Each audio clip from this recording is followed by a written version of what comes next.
ಮಧುಗಿರಿ ಪಟ್ಟಣದಲ್ಲಿ ಇದ್ದು ಇಲ್ಲದಂತಾದ ಶೌಚಾಲಯಗಳು.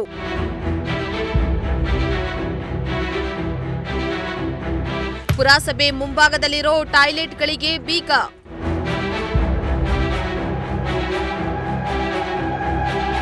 ಅಧಿಕಾರಿಗಳ ನಿರ್ಲಕ್ಷ್ಯಕ್ಕೆ ಸಾರ್ವಜನಿಕರ ಪರದಾಟ.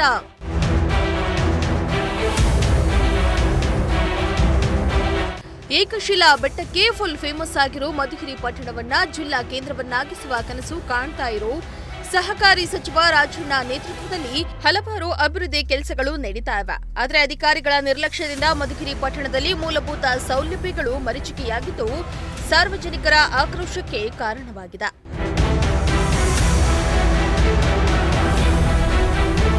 ಮಧುಗಿರಿ ಪಟ್ಟಣಕ್ಕೆ ಬರುವ ಸಾರ್ವಜನಿಕರಿಗೆ ಅನುಕೂಲವಾಗಲೆಂದು ಮಧುಗಿರಿ ತಾಲೂಕು ಪಂಚಾಯಿತಿ ಮುಂಭಾಗ ಪುರಸಭೆ ವತಿಯಿಂದ ಸುಸಜ್ಜಿತವಾದ ಶೌಚಾಲಯ ನಿರ್ಮಾಣ ಮಾಡಲಾಗಿದೆ. ಆದರೆ ಈ ಶೌಚಾಲಯಕ್ಕೆ ಇದೀಗ ಬೀಗ ಜಡಿಯಲಾಗಿದ್ದು ಸಾರ್ವಜನಿಕರು ಮೂತ್ರ ವಿಸರ್ಜನೆಗೆ ಪರದಾಡುವಂತಾಗಿದೆ. ಇತ್ತ ಶಾಲಾ ಕಾಲೇಜು ಮಕ್ಕಳಿಗೆ ಅನುಕೂಲವಾಗಲೆಂದು ರಾಜೀವ್ ಗಾಂಧಿ ಕ್ರೀಡಾಂಗಣ ಸಮೀಪದಲ್ಲಿ ಪುರಸಭೆ ವತಿಯಿಂದ ಶೌಚಾಲಯ ನಿರ್ಮಾಣ ಮಾಡಿದ್ದು ಅದು ಬಳಕೆಗೆ ಯೋಗ್ಯವಾಗದೆ ಅನೈತಿಕ ಚಟುವಟಿಕೆಗಳ ತಾಣವಾಗಿ ಮಾರ್ಪಾಟಾಗಿದೆ.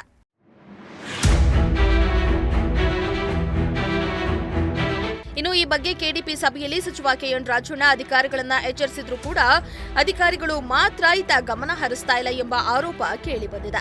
ಇನ್ನಾದರೂ ಸಂಬಂಧಪಟ್ಟ ಅಧಿಕಾರಿಗಳು ಎಚ್ಚೆತ್ತುಕೊಂಡು ಸಾರ್ವಜನಿಕ ಶೌಚಾಲಯವನ್ನ ಸಾರ್ವಜನಿಕ ಸೇವೆಗೆ ಮುಕ್ತವನ್ನಾಗಿ ಮಾಡ್ತಾರಾ ಎಂದು ಕಾದು ನೋಡಬೇಕಾಗಿದೆ. ಸಿರಾಜ್ ಅಹಮದ್, ಪ್ರಜಾಶಕ್ತಿ ಟಿವಿ, ಮಧುಗಿರಿ.